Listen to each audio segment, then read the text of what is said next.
Hello everyone, today in this video we are going to discuss the third topic of unit 1 of e-commerce, that is driving force of e-commerce. So first we discuss about 5 drivers. The first driver is the digital convergence. Digital convergence name itself clear digital revolution. क्या changes हुए हैं e-commerce के आने से? जो हमारा communication है वो बहुत ज़्यादा स्ट्रॉन्ग हो गया है, प्रोड्यूसर का कस्टमर के साथ और कस्टमर का प्रोड्यूसर के साथ. So digital revolution has made it possible for almost all digital devices to communicate with one another. Creation of market forces leads to internet massive growth during the past 10 years.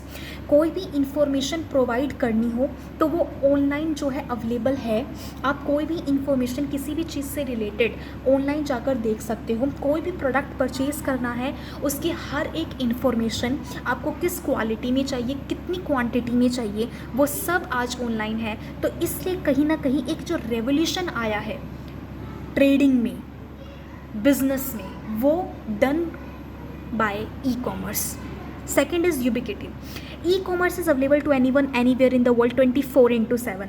पहले shops जो हैं वो एक समय के लिए ही खुली रहती थी, उसके बाद बंद हो जाती थी. लेकिन जो ऑनलाइन बिजनेस है वो 24/7 आपकी सेवा में है. इसलिए हम कह सकते हैं कि ई कॉमर्स के आने से जो एक पहले बाधा होती थी, किसी भी प्रोडक्ट को ख़रीदने का टाइम तय होना, एक सर्विसेज को लेने का टाइम तय होना, अब वो नहीं है. अब 24/7 आप किसी भी सर्विसेज को ले सकते हैं और प्रोडक्ट को ख़रीद सकते हैं.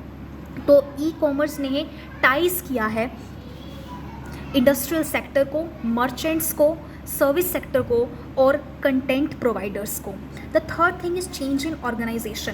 पहले जो है जो फ्रंटलाइन वर्कर्स होते थे वो वर्कर्स जो डायरेक्टली रिलेशंस में है कस्टमर के साथ, राइट, तो उनका जो फीडबैक होता था वो ढंग से जो प्रोड्यूसर्स हैं उनके पास नहीं पहुंच पाता था. मतलब ढंग से नहीं होता था क्योंकि बहुत ज़्यादा टाइम लगता था एक प्लेस से दूसरे प्लेस में ट्रैवल करने तक. लेकिन अब क्या है, अब जो भी फीडबैक मिलता है वो कस्टमर डायरेक्टली जो है मैनेजर को या फिर ओनर्स को, क्योंकि साइट पे फीडबैक फॉर्म अवेलेबल होते हैं तो कस्टमर डायरेक्टली जाके वहाँ पे फीडबैक फॉर्म जो है फिल कर सकता है, जिससे कि एक चेन ऑफ रिलेशनशिप भी डेवलप होता है कि आपकी जो प्रॉब्लम है वो क्विकली सॉल्व और रिजॉल्व होती है. So today's business empower frontline workers to do a kind of work perform by the junior management. A trend develops the partnering owners and managers across departments to develop a chain of relationship. Fourth is information density. अब क्या है कि e commerce आ गया है तो उसकी वजह से जो ग्लोबल कॉम्पिटिशन है वो बहुत ज़्यादा इंक्रीज हुआ है. सो global competition and proliferation of products and services worldwide have added unusual pressure to keep a close watch on operating cost and maximize profit margins.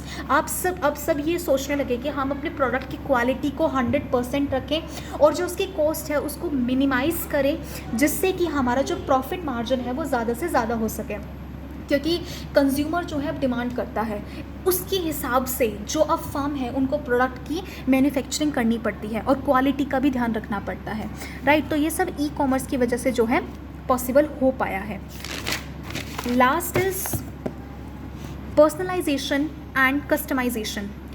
The name itself suggest. Customisation का मतलब होता है कि जो customer है वो demand करता है और उस हिसाब से जो फर्म है वो एक्शंस लेती हैं.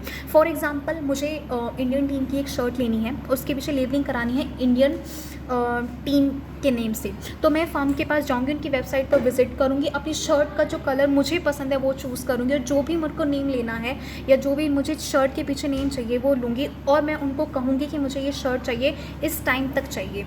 तो जो फर्म है उस हिसाब से अब फर्म के ऊपर एक प्रेशर आ जाता है कि हमको ये प्रोडक्ट इस टाइम तक डिलीवर करना है और ये क्वालिटी का करना है और इतनी क्वांटिटीज़ जो है हमको पहुँचानी है. तो customers are collectively demanding higher quality and better performance which would pressure on firm to handle customized requests on a mass market scale.